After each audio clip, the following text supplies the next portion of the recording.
தமிழக அரசு செயல்படுத்தி வரும் HPV தடுப்பூசி திட்டத்தை நாடு முழுக்க விரிவுபடுத்த மத்திய அரசு திட்டம். 14 வயதுக்கு உட்பட்ட சிறுமிகளுக்கு கர்ப்பப்பை வாய் புற்றுநோய் தடுப்பூசியை இலவசமாக செலுத்த முடிவு.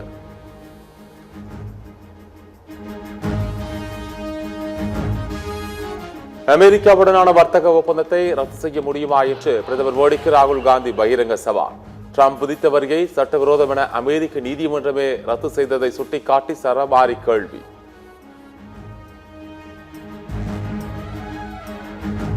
அதிமுக பொதுச் செயலாளர் எடப்பாடி பழனிசாமி அறிவித்த தேர்தல் வாக்குறுதிகள் திடீர் மாற்றம்.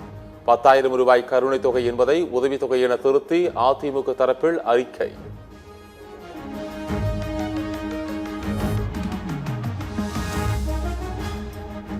அண்ணா, எம்ஜிஆர், ஜெயலலிதா படத்துடன் கட்சி கொடியை அறிமுகப்படுத்தினார் சசிகலா.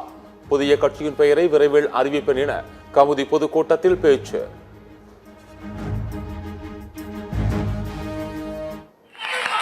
கட்சியின் பெயரை மட்டும் விரைவில் அறிவிக்கிறேன்.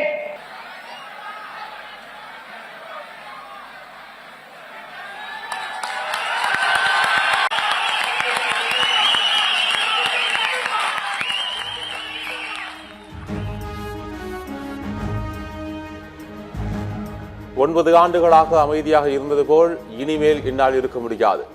இனிமேலும் அமைதியாக இருப்பது மக்களுக்கு செய்யும் துரோகம் என சசிகலா ஆவேசம். நான் பேசாம இருந்தேன்னு வச்சுங்க, நான் இந்த மாதிரி 9 வருஷம் இந்த மாதிரி தொடர்ந்து இருந்தேன்னா புரட்சி தலைவி அம்மாவுடைய வழிவந்த கழக தொண்டர்களுக்கும் தமிழ்நாட்டு மக்களுக்கும் நான் செய்கின்ற பெரிய துரோகம் ஆயிடும்.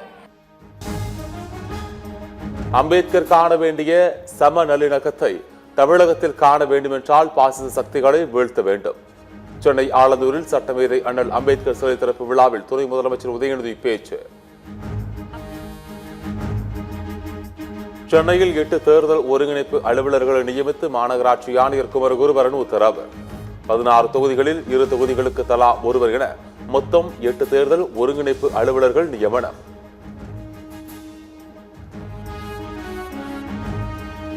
அதிமுக ஆட்சிக்கு வராது என்ற நம்பிக்கையில் உதவித்தொகையை எடப்பாடி பழனிசாமி அறிவித்திருக்கிறார். எடப்பாடி பழனிசாமியின் வாக்குறுதி வழக்கமான தேர்தல் காலத்து வாக்குறுதி என பிசிக தலைவர் திருமாவளவன் கருத்து.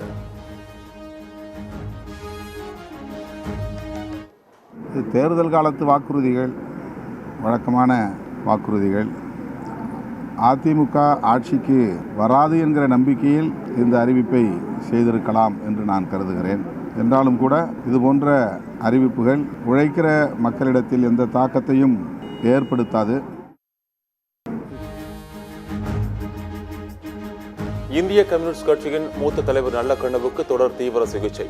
உடல்நிலையில் நேற்று மிகப்பெரிய பின்னடைவு ஏற்பட்டதாக ராஜீவ்காந்தி அரசு மருத்துவமனை அறிக்கை.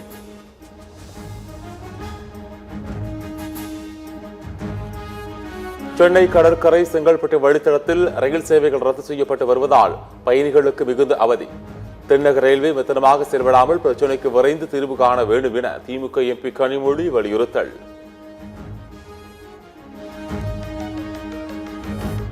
பராமரிப்பு பணிகள் என்ற ஒற்றை வார்த்தையில் மின்சார ரயில் சேவையை முடக்கி வைக்கப்பட்டிருப்பதாக வேல்முருகன் குற்றச்சாட்டு.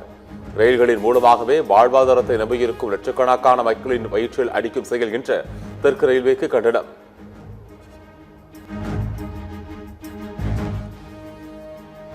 SIR பணிகளில் ஆதாரை ஆவணமாக ஏற்க எதிர்ப்பு தெரிவித்த மனுவை தள்ளுபடி செய்தது உச்சநீதிமன்றம். மக்கள் பிரதிநிதித்துவ சட்டப்படி ஆதாரை ஆவணமாக ஏற்க வேண்டும் என்ற சட்டம் உள்ளவரை நீதிமன்றம் அங்கீகரிக்கும் என திட்டவட்டம். கேரளா மாநிலத்தின் பெயரை கேரளம் என மாற்றம் செய்யும் பரிந்துரைக்கு மத்திய அமைச்சரவை ஒப்புதல்.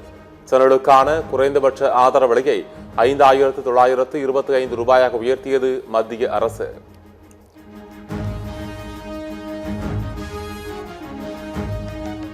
திருவள்ளூர் மாவட்டம் வடவேற்காட்டில் 100க்கும் மேற்பட்ட கடல் ஆமைகள் உயிரிழந்துள்ளதால் மீனவர்கள் அதிர்ச்சி. தொற்று நோயால் இறந்ததா அல்லது வேறு ஏதேனும் காரணமாக என வனத்துறையினர் விசாரணை.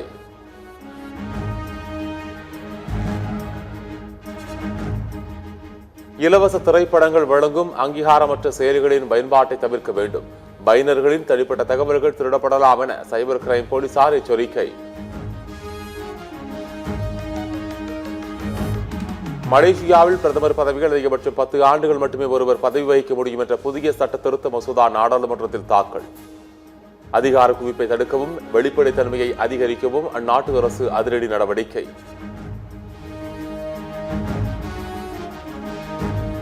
சென்னை சேப்பாக்கத்தில் நாளை மறுநாள் நடைபெறும் இந்தியா ஜிம்பாப்வே மோதும் போட்டிக்கு முன் இசையமைப்பாளர் அனிருத்தின் இசை நிகழ்ச்சி.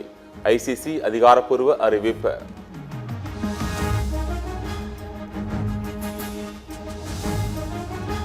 இரண்டாயிரத்து 26 ஐபிஎல் தொடருக்கான லோகோவை மாற்றியது லக்னோ சூப்பர் ஜெயண்ட்ஸ் அணி.